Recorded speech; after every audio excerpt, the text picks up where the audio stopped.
from 1993, R.L. Stine's Broken Hearts. Valentine's Day can be a killer. This is a Fear Street Super Chiller sub-series of the Fear Street series. He really pumped these out hardcore back then. And it's like any other R.L. Stine one. You've read a half a dozen, you've read them all. And there's so many characters in this one. This Fear Street is usually like, it's more dense than your average Fear Street R.L. Stine young adult novel. Most of them were like 180. This is like 220. Anyway, 4 girls, none of them blonde. 3 of them are sisters. I know there's a lot to keep track here, and of course they all like date the same guys. Overall, it's got a well, let's give the setting. February, Valentine's Day horror, thriller. The 4 girls, all in high school, go to Shadyside High School, of course. Live on Fear Street. 2 of them are twins, Josie and Rachel, and Josie's the hardcore, superficial bitch. You just know she's a hottie. I mean, we all read these for the hot girls, the dark hair, the dark skin, the moody, temperamental. Anyway, so she's the bitch. And her twin sister, Rachel. And they have a little sister who's 14, Erica. And the 4th girl, their friend, Melissa. The kind-hearted one. The nice one. Anyway, so there's an accident where one of the twins gets hurt, Rachel. And she ends up having an accident on a horse. And they end up she becomes mentally impaired, so they end up having to babysit. And then it fast forwards to Valentine's Day. There's threatening Valentine's Day. There's boyfriends galore that are obvious red herrings. And someone wants Josie killed. They blame her on the shit, what the hell are these things called? Can somebody help me in the background? They're sending her Valentine's cards. Threaten her. You know, stuff like roses are red, corpses are blue, on Valentine's Day you'll die too. And Erica has to babysit Rachel. And no one really knows what the whole horse accident. I mean, first off, Rachel wasn't even wearing a helmet or whatnot. And so, you know, and they say that Josie's a total slut and she was always dumping her boyfriends. So all of her boyfriends are red herrings because they all hate her, want to get back with her, or have resentment with her. And guess what? R.L. Stine, first he kills a dog. He's got to do that in every book. He kills the family dog. And then he finally kills a teenager for once. He does it every few other books for these young adult ones. Josie actually gets killed. You don't even see it coming.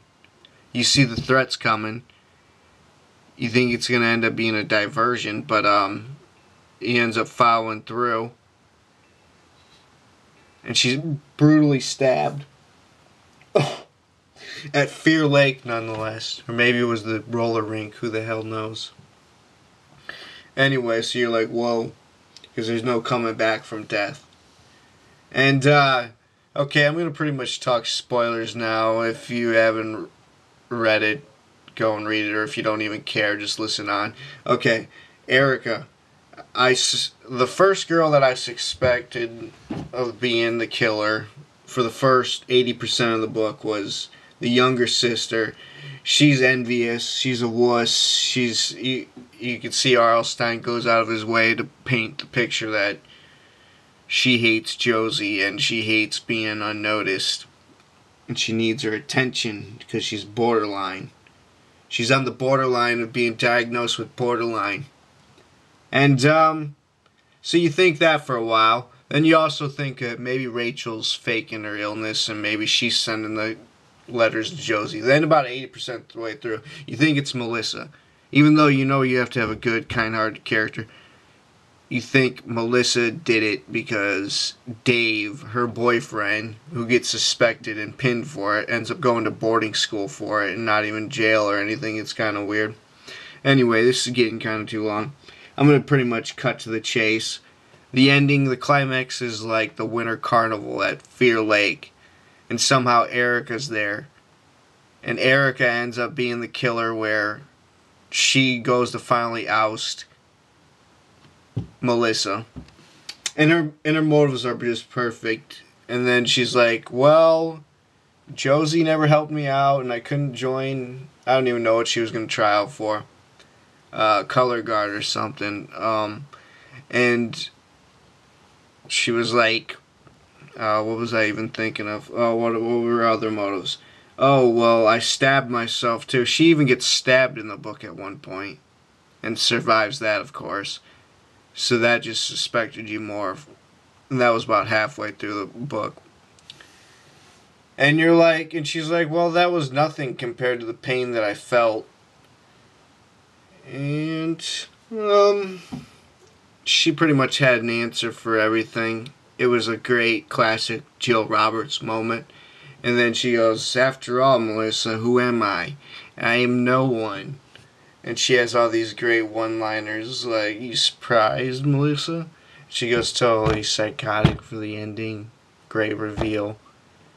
But then the very ending, I think the last chapter, Melissa, who's with Luke, who's Rachel's boyfriend, she also stole her boyfriend, so she's like, well, you have to die too. That was her motive for that one. And anyway, they should have shown that Rachel was faking it too, but that would have been too obvious. That was really too obvious. But just maybe a smirk, like a subtle twist ending for the last chapter instead of the Groundhog Day card ending. Anyway, I give it a B.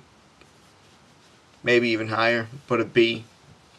This is JBM from Mr. Creepshow 9. Click on the channel for more horror book reviews, and if you have a request, I'll probably read it and review it if you want to. Comment below if you want to. I'm out. Thanks for watching.